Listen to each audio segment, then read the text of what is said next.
This is the GLiNET Comet Remote KVM GLRM1. Let's unbox this, set it up, and attach it to a machine and see how this works. The GLRM1 has a quad-core ARM Cortex A7 CPU.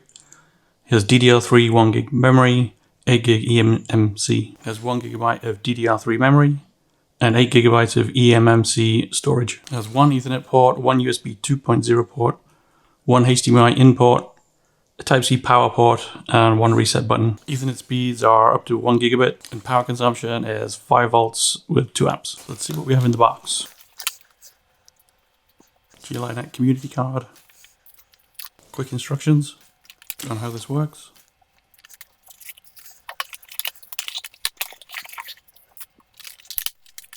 USB-A to USB-C cable. There's a flat, slim Ethernet cable, USB-C to USB-C cable, HDMI to HDMI cable, USB power adapter, and the GLiNET Remote KVM, with a warning not to use a PD adapter for the power supply. For context of size, here's the unified travel router. And here is a Samsung S25 Ultra.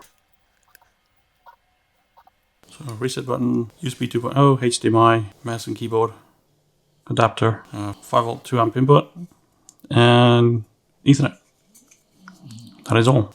I'm going to go plug this into a machine and we can see if we can remotely connect to it. So Ethernet's plugged in on this side, power's over here, USB-C over here, and HDMI. There we go, plug that in.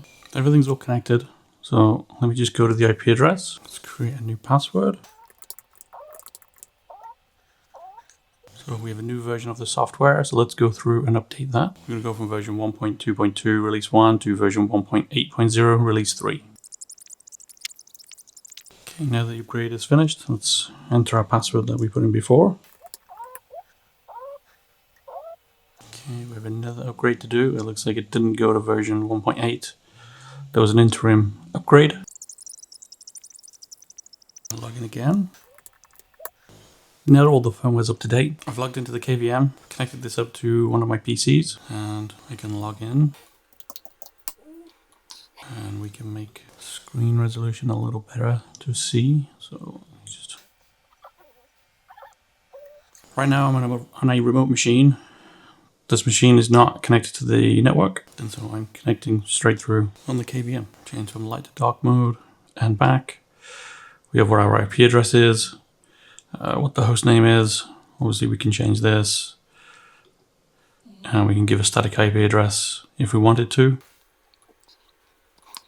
For the mode, I'm leaving it in smart mode. This will balance out latency and performance. So you can go to normal and you can basically change some of the quality that you want on there, but if you leave it in smart, the quality goes away. So we can go lossless as I'm on a wired network, and the view is adaptive. Again, we can change this to help with any latency, but let me move these back to smart and adaptive. And so we can pass through the speaker, we can pass through a microphone. Obviously keyboard is passed through.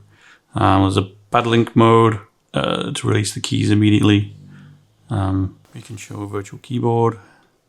So press the Windows key button and it will pop up, and in the search bar we can start typing on here. Don't have Chrome on this one, but I could do Edge, or I can remove the virtual keyboard and just type on my keyboard. I can pass with the mouse, show the local cursor, do a mouse jiggle, so they should get bigger if I can't find my mouse. Scrolling for the mouse, scroll directions, and mouse mode is absolute or relative. So as we move in, there's no overlay of my mouse, and so it doesn't come out of the border of the window.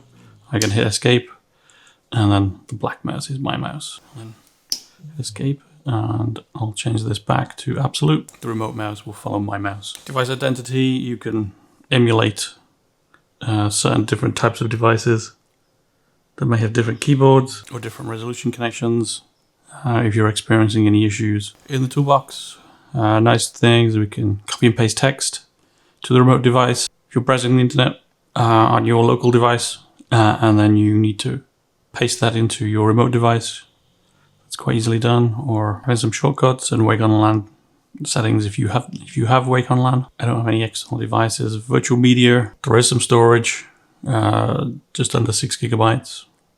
available. And so you could put USB storage into the KVM and then share that with your normal machine. In the App Center, we can connect to Tailscale, or we can go to 0 tier. We can remove the toolbar, bring the toolbar back. We can make this full screen, bring this back and escape out of full screen. Shows our BIOS versions, the cloud service.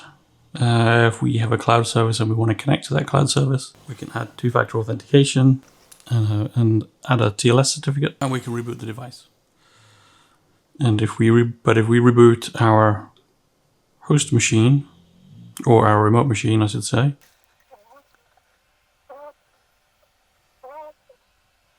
so we get to the BIOS screen or the boot menus.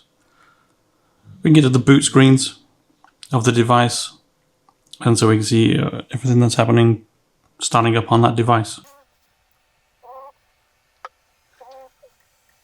Pin back in. So I have my power for my mini PC, HDMI cable, and USB-C. Those all connect back to the GLiNET KVM. There's the unboxing and the quick setup of the GLiNET Remote KVM Comet GLRM1. This is the non-PoE version. There'll be more videos in the coming weeks, so please hit that like and subscribe button. See you all soon. Thanks for watching.